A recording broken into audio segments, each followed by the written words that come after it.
Good afternoon, everyone. My name is Zainab Jama, and I am proudly representing my beautiful land, Somalia. I was born and raised in Somalia.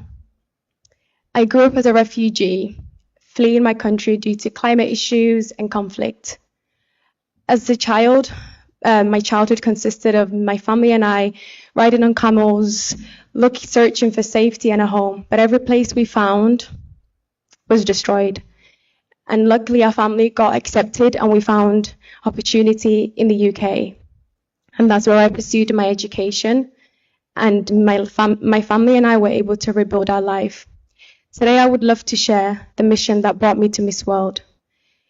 I'm the founder of the Female Initiative Foundation, a project born from one of the most darkest moments of my life.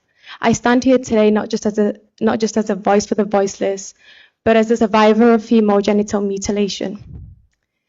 I speak for the millions of girls whose voices were silenced before they ever had the chance to live freely. I know what it feels like to have your rights taken away, to feel powerless and to be told that your voice doesn't matter. And I know there's a lot of people in the world who don't know what female genital mutilation is. And so I think it's really important that I raise awareness and I educate, and that was my main purpose at Miss World, was to teach people what female genital mutilation is. And I'd love to share with you guys the procedure that's done. I know that it's something that can be very uncomfortable, but I believe that it's something that the world needs to hear and needs to know. And I will explain to you this at first hand. I was 7 years old. I was outside playing with my friends when I was picked up. My clothes were ripped off, and I was taken to a room where 3 women waited with blades, scissors, and all tools. These women were not doctors, nor were they medically trained, just tradition passed down through generations. They cut off my clitoris, the part of my body meant for womanhood. They then sliced away the inner labia and the outer labia. I remember I screamed in pain because during the procedure there's no anesthesia used, no comfort, only blood and loud silence. I remember crying and begging, but the woman told me to be quiet, to be brave, and to be proud, as that was part of our tradition. Once the cutting was done, my skin was stitched back together with thick thread or thorn, leaving only a tiny part of hole, barely enough for urine or blood to pass through. This process is called infibulation and is one of the most severe forms of FGM. After the procedure, I was laid in a dark room with my legs tightly tied together.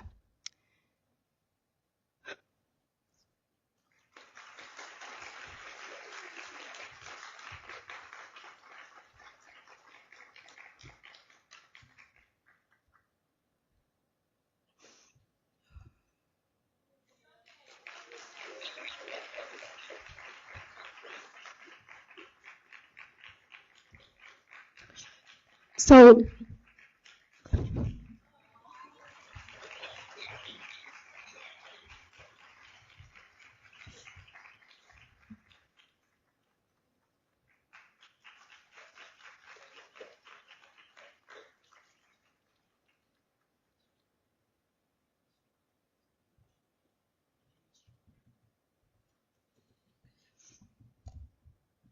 after the procedure, I was laid in a dark room with my legs tightly together for days.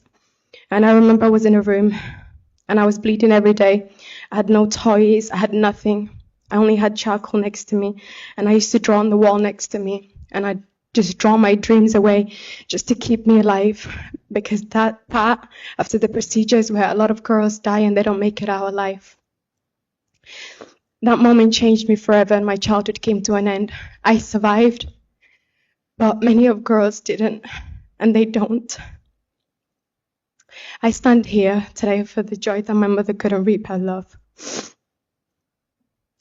For generations, our mothers, our grandmothers, and the women before them endured this pain in silence. They were taught that suffering is part of being a woman and that this is normal, but it's not normal. It's not okay, and it's not part of our destiny.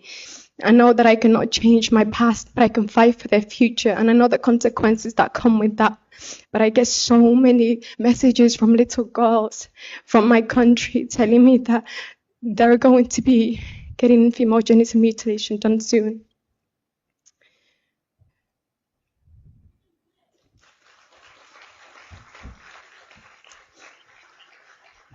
"98% of women in Somalia have undergone female genital mutilation."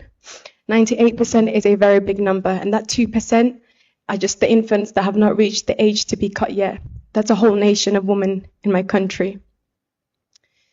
And through my foundation, I bring awareness, I go into community and I do public speaking. I teach mothers that that tradition should never come at the cost of a child's body or soul. We can honor our traditions without having to harm our little daughters.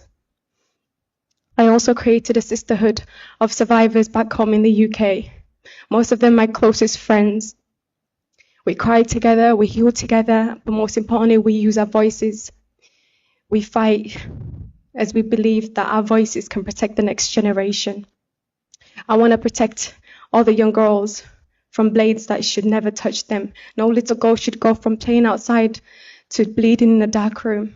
And the crown that I wear as Miss Somalia doesn't just represent beauty, but to me it represents responsibility, it represents truth.